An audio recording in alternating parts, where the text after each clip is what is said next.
Storage chests, an essential for stockpiling items in your logistics network.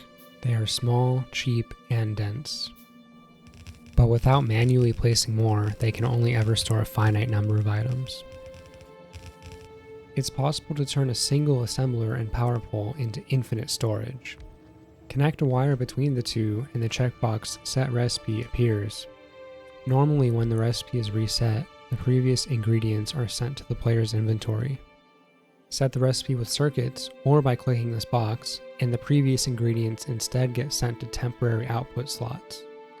Unchecking the box and manually setting the recipe leaves the items there, and the process can be repeated as much as desired.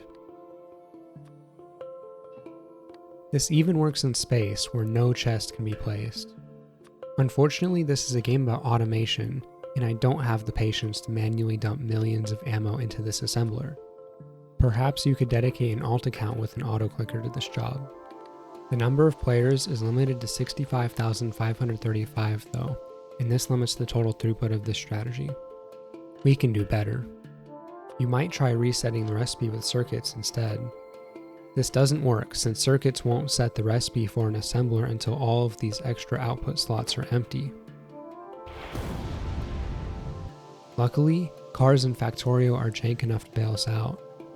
The hitbox of this car overlaps with the assemblers. The inserter prefers inserting into the entity placed last, which in this case is the car.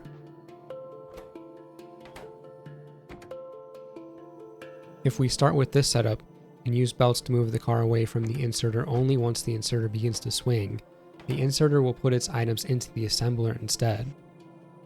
But if not, the item is forced into a new output slot whenever the assembler is connected with a wire.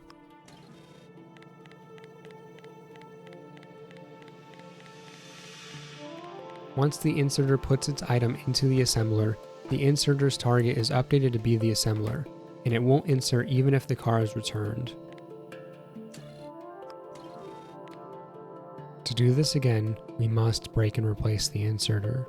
We can place the inserter with bots, but destroying it automatically isn't as easy. This is where our miserable friend Squirm comes in. Squirm doesn't like our turret. He vomits and it splashes on the inserter, eventually destroying it. A bot network replaces the inserter and a separate bot network repairs the turret. Each time the inserter is placed, it grabs an item from the belt and begins to swing towards the car. The belt sees the item in the inserter's hand and moves the car away from the inserter. Once the inserter finishes swinging, it places its item in the assembler and the cycle repeats.